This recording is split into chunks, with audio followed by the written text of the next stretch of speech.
Anda masih bersama kami di Berita Kriminal Borgol.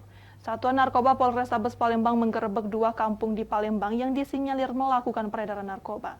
Dari penggerebekan tersebut, petugas meringkus 5 pelaku beserta barang bukti 6,5 kg sabu. Inilah suasana penggerebekan yang dilakukan Satuan Narkoba Polrestabes Palembang di salah satu kawasan di Tangga Buntung, Kecamatan Gandus, Palembang. Dalam penggerebekan tersebut, petugas meringkus beberapa pelaku yang kedapatan menyimpan narkoba jenis sabu.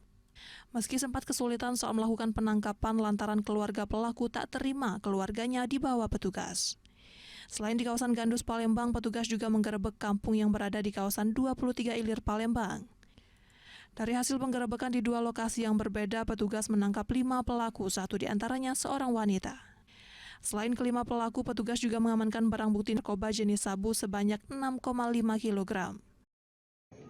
Kita berhasil melakukan pengungkapan penangkapan sabu seberat 6,5 atau 6,5 kg setelah kita melakukan operasi subuh pada 4 TKP.